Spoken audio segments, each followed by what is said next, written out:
hello लोगोफोर खुलुमबाय नोंथांमोनखौ गिबियावनो बयखौबो चेनेलाव बरायना लाग्रोनाय जाबाय नोंथांमोननि थाखाय दिनै मोनसे गोनांथार भिडिअ लाबोनाय जादों आसा खालामदों नोंथांमोना बे भिडिअखौ बयबो जोबजासिम नायलांगोन होननानै लोगोफोर जोंहा गोबां साख्रिनि भेकेन्सि ओंखारना फैदों बेंकिं सेक्टरनिफ्रायबो जोंहा गोबां साख्रिनि भेकेन्सि ओंखारना फैदों आरो बेजों लोगोसेनो जोंनि नैबे आसाम सरकारनि एनिमेल हासबेन्ड्रि एन्ड भेटेनारि डिपार्टमेन्टनिफ्रायबो जोंहा माखासे भेकेन्सि ओंखारना फैदों दा बेनिखायनो आं नोंथांमोननिसिम बे भिडिअनि गेजेरजों बेफोर साख्रिफोरनि बागैनो पुरा डिटेल्सै खोन्थाहरनो सानदों जाहाथे नोंथांमोना गासैबो एप्लाइखौ खालामना लानो हायो फरायनाया बेसेबां जानो नांगौ सेलेक्शन प्रसेसआ माबायदि जागोन दरमाहाखौ नोंथांमोना बेसेबां मोननो हागोन दा बेफोरनि बागै आं नोंथांमोननिसिम बे भिडिअनि गेजेरजों खोन्थाहरजोबनो नागिरदों दा बेनिफ्राय आं नोंथांमोननिसिम मोनसे खावलायनायबो थाग्रोबाय गिबियावनो गासिबो नोंथांमोना चेनेलखौ साबस्क्राइब खालामनानै लाग्रोलायनानै जाहाथे नोंथांमोना बे चेनेलनि गेजेरजों बेबादिनो साख्रिनि आपडेटखौ मोनबाय थानो हायो आं नोंथांमोननिसिम गिबियावनो नैबे स्टेट बेंक अफ इन्डिया जायखौ जोङो सर्ट फर्मआव एसबिआइ होननानै बुंनाय जायो एसबिआइ बेंकनिफ्रायबो जोंहा गोबां साख्रिनि भेकेन्सि ओंखारना फैदों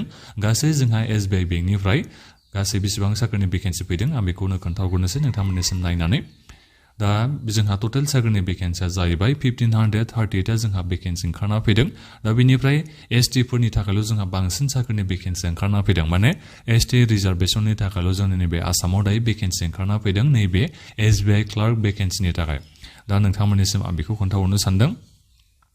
जोंना जाहैबाय गुवाहाटी नङा होमबा नोंथांमोना नुदों जानो हागौ नै बे जाहैबाय आसाम दा बिनिफ्राय एसटिनि थाखाय जोंहा 39टा भेकेन्सि दङ दा बिनिफ्राय आनरिजार्भ बिथांमोननि थाखाय मोनसेबो भेकेन्सि गैया एससि बिथांमोननि थाखायबो रावनिबो थाखाय भेकेन्सि ओंखारना फैयाखै मात्र जोंनि नैबे आसामाव एसटिनि थाखायल'सो जोंहा भेकेन्सि ओंखारना फैदों एसबिआइ क्लार्कनि थाखाय टटेल साख्रिनि भेकेन्सिया बेसेबां दङ 39टा जोंहा टटेल साख्रिनि भेकेन्सिया दङ आं बेखौ निस्सय आरो आसाखौ खालामदों बे साख्रिनि भेकेन्सिया बारायगोन होननानै दा नोंथांमोना निस्सय नुनो हादों जानो हागौ नै एसटिनि थाखायल' जोंहा भेकेन्सि ओंखारना फैदों जोंनि नैबे आसामाव गासै 39टा भेकेन्सि दङ दा बे भेकेन्सिनि थाखाय नोंथांमोननि बैसोआ बेसेबां जानांगोन एप्लाइ खालामनो थाखाय 20 बोसोरनिफ्राय जागायजेननानै 28 बोसोर बैसोनिसिम नोंथांमोना एप्लाइखौ खालामनो हागोन नाथायबा जोङो एसटिफोरा 20 बोसोरनिफ्राय जागायजेननानै 33 बोसोरनिसिम जोङो एप्लाइखौ खालामनो हागोन मानो होनोबा जोंनि थाखाय 5 इयार्सनि अफार एजनि जोंहा रिलेक्सेसन होनाय दङ दा बेखौबो नोंथांमोना मिथिना मोननो हाबाय दा बिनिफ्राय फैदो नोंथांमोननि फरायनाया बेसेबां जानाय जानांगोन दा नोंथांमोना जायफोर दायो ग्रेजुएसनखौ पास जाबाय एबा जायफोर नोंथांमोना ग्रेजुएसन जानानै दङबा नोंथांमोना एप्लाइखौ खालामनो हागोन जाहैबाय दा जिखियानो जा मानो एनि स्ट्रिमाव नोङो जुदि डिग्रिखौ पास जाबायबा एबा ग्रेजुएसनखौ नोंथांमोना खालामबायबा नोङो एप्लाइखौ खालामनो हागोन दा बेखौबो नोंथांमोना मिथिना मोननो हाबाय दा बिनिफ्राय जोंहा बेहाय सेलेक्शन प्रसेसफोरनि बागैबो खोन्थाखादों जेरै जोंहा गिबियावनो प्रिलिमिनारि एग्जामिनेसन जाग्रोगोन जाय प्रिलिमिनारि एग्जामखौ नोंथांमोना कम्पिउटाराव होनो नांगोन एमसिकिउ टाइपनि जोंहा बे एग्जामा जागोन इंलिश लेंगुवेज दा बिनि थाखाय जोंहा 30टा कुइसन थागोन 30 मार्क्स जायनि थाखाय नोंथांमोना 20 मिनिट्स एग्जामखौ होनो समखौ मोनगोन न्यूमेरिकल एबिलिटि दा बिनि थाखाय जोंहा 35टा कुइसन 35 जोंहा मार्क्स थागोन 20 मिनिट्स नोंथांमोना समखौ मोननो हागोन एग्जामखौ होनो थाखाय रिजनिं एबिलिटि दा बिनि थाखाय जोंहा 35टा कुइसन फैगोन 35 जोंहा मार्क्स दङ 20 मिनिट्स बिनि थाखाय नोंथांमोना एग्जामखौ होनो थाखाय समखौ मोननो हागोन दा बेनिखायनो टटेल जोंहा कुइसना जागोन गासै 100 दा बेनिफ्राय मार्कआबो जोंहा 100 मार्क्सनि जागोन टटेल समखौ नोंथांमोना मोननो हागोन 1 घन्टा नाथायबा माने मोनसे सेक्सननि थाखाय जोंहा आलदा आलदा बेहाय टाइमखौ होनानै दोनखादों दा बेखौबो आं नोंथांमोननिसिम खोन्थाहरनाय जाबाय दा बिनि उनाव नोंथांमोना प्रिलिमिनारि एग्जामखौ पास जाखांनायनि उनाव मेन्स एग्जामखौ नोंथांमोना होनो नांगोन मेन्स एग्जामनि जोंहा सिलेबासा जाहैबाय जेनेरेल एबा फाइनान्सियेल एवारनेस बिनि थाखाय जोंहा 50टा कुइसन थागोन मार्क्सआबो जोंहा 50 थागोन 35 नोंथांमोना मिनिट समखौ मोननो हागोन माने एग्जामखौ होनो थाखाय जेनेरेल इंलिश दा बिनि थाखाय जोंहा 45टा जोंहा कुइसन थागोन मार्क्सआ जाबाय जोंहा 40 दा बिनि थाखायबो नोंथांमोना 35 मिनिट एग्जामखौ होनो थाखाय समखौ मोननो हागोन क्वान्टिटेटिभ एप्टिट्युड दा बिनि थाखायबो जोंहा 50टा कुइसन थागोन 50 मार्क्स जोंहा थागोन 45 मिनिट नोंथांमोना समखौ मोननो हागोन रिजनिं एबिलिटि एन्ड कम्पिउटार एप्टिट्युड दा बिनि थाखाय जोंहा 50टा कुइसन थागोन 60 मार्क्स बिनि थाखाय जोंहा मार्क्सआ थागोन 45 मिनिट नोंथांमोना समखौ मोननो हागोन एग्जामखौ होनो थाखाय दा बेखौ नोंथांमोना मिथिना मोननो हाबाय दा बिनि उनावनो नोंथांमोना मेन्स एग्जामखौ पास जानायनि उनाव नोंथांमोना लकेल लेंगुवेजनि प्रफिसियेन्सि टेस्टखौ होनो नांगोन नाथायबा जायफोर नोंथांमोना क्लास 9 एबा 12 आव नोंथांमोना माने लकेल लेंगुवेजखौ फरायनायबा जेरै जों बर'फ्राथ'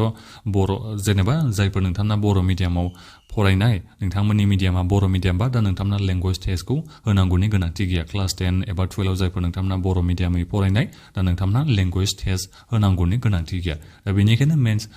प्रिलिमिनारि एग्जामाव नोंथांमोना पास जानायनि उनाव मेन्स एग्जामखौ नोंथांमोना पास जाबानो नोंथांमोना साख्रिखौ मोननो हाखागोन होननानै बेखौ बुंबाबो गोरोन्थि जानाय नङा दा बिनिफ्राय जोंहा बेहाय माखासे बेहाय लिरनानै होदों बेहाय माखासे नन भार्बेल टेस्ट लानाय जागोन बिनि थाखाय अबजेक्टिभ माखासे कुइसन थागोन बेफोरखौ नायबानो जाबाय आरो जायफोर बिथांमोना माने क्लास 10 12 आव बिथांमोना बर' मिडियामाव फरायखैबाय एबा जायखिजाया बेहाय मिडियामाव होनाय दं नालाय आसाम जोंहा बेंगलि होनाय दङ जोंनि नैबे आसामनि थाखाय आं बेखौ नोंथांमोननिसिम दहाय खोन्थाहरनो बावबायसो लकेल लेंगुवेजखौ नोंथांमोना नुदों जानो हागौ नै आसामिस बेंगलि बड' दा जायखिजाया माने नोंथांमोना बड' मिडियामै क्लास 10 आव फरायनायमोनबा क्लास 10 जों फरायनायबा एबा 12 आवबो नोंथांमोना बर' मिडियाम फरायनायबा दा जेखियानो जाया माने क्लास 10 आनो जा 12 आनो जा नोंथांमोना बर' मिडियाम फरायनायबा दा नोंथांमोना नैबे लेंगुवेज प्रफिसियेन्सि टेस्टखौ होनांगौनि गोनांथि गैया दा बेखौबो नोंथांमोना मिथिना मोननो हाबाय जायफोर बिथांमोनासो माने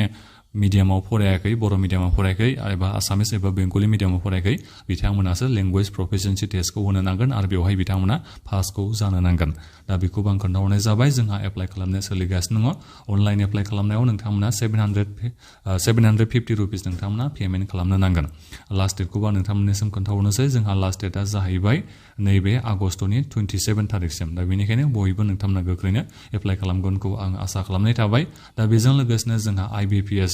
क्लार्कनि थाखायबो भेकेन्सिया ओंखारना फैदों जायफोर नोंथांमोना एप्लाइ खालामाखै गोख्रैनो एप्लाइखौ खालामलायबानो जाबाय टटेल जोंहा IBPS क्लार्कनि थाखाय 11,403 जोंहा भेकेन्सि दङ जायनि थाखाय नोंथांमोननि फरायनाया ग्रेजुएसन पास जानाय जानांगौ बैसोखौबो आं खोन्थाहरनोसै 20 बोसोरनिफ्राय 33 बोसोरनिसिम नोंथांमोना एप्लाइखौ खालामनो हागोन बिनि थाखाय नोंथांमोना एप्लिकेसन फिस होनो नांगोन 175 रुपिस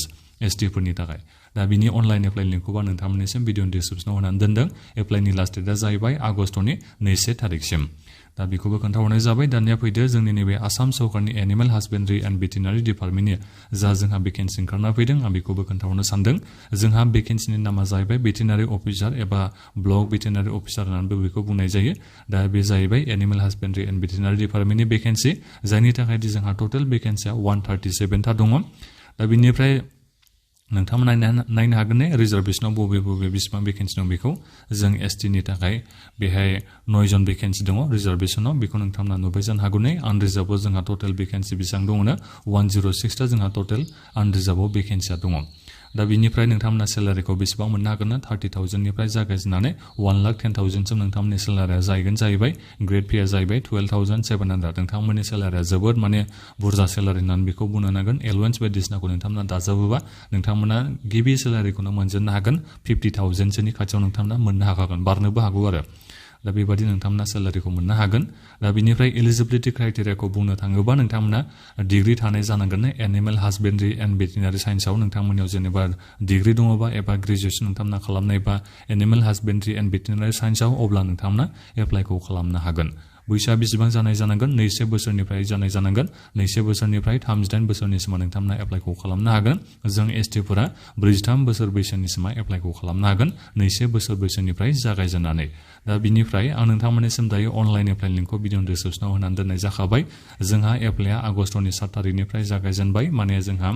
मैयानिफ्राय अनलाइन एप्लाइ खालामनाया जाबाय दा बिनि लास्ट डेटआ जाहैबाय सेप्तेम्बरनि 6 थारिखसिम दा बेखौबो नोंथांमोना मिथिना मोननो हाबाय ST फोरनि थाखाय जों माने एप्लिकेसन फिसखौ बेसेबां होनांगोन होननानै बुंनो थाङोबा 47.20 नोंथांमोना बेखौ फिस होनो नांगोन बे जाहैबाय प्रसेसिं फी हिसाबै बिथांमोना लानाय जादों 47.20 नोंथांमोना पेमेन्टखौ खालामनांगोन ओरैनो एप्लिकेसन फिस हिसाबै जेबो फैसा नोंथांमोना एप्लिकेसन फिसनि थाखाय होनांनाय नङा नाथायबा प्रसेसिं फीनि थाखाय नोंथांमोना 47.20 नोंथांमोना पेमेन्टखौ खालामनांगोन एप्लाइ खालामनाय समाव दा बेखौ नोंथांमोननिसिम बे भिडिअनि गेजेरजों खोन्थाहरनाय जाबाय अनलाइन एप्लाइ लिंकखौ नोंथांमोना गासैबो भिडिअ डिसक्रिप्सनाव मोननो हागोन दानिया नोंथांमोना बे भिडिअखौ बयनोबो शेयार खालामना होदो जाहाथे गासैबो नोंथांमोननि लोगोफ्रा एबा नोंथांमोना जुदि एलिजिबोलबा एबा नोंथांमोना एप्लाइ खालामनो सानदोंबा जाहाथे एप्लाइखौ नोंथांमोना खालामनो हायो आरो लोगोफ्राबो नोंथांमोना एप्लाइखौ खालामनो हायो बिनि थाखाय बे भिडिअखौ शेयार खालामना होबानो जाबाय दा बेखिनियावनो माबाफोर नोंथांमोना सोंनांगौबा भिडिअखौ बक्सआव कमेन्ट खालामदो आरो बेनिफ्राय जाहाथे नोंथांमोना बेबायदिनो साख्रिनि आपडेटखौ बे डिजिटेल बड' इउटुब चेनेलनि गेजेरजों मोनबाय थानो हायो बिनि थाखाय गासैबो नोंथांमोना चेनेलखौबो साबस्क्राइब खालामनानै लालायबानो जाबाय दा बेखिनियानोमोन गोजोन्थों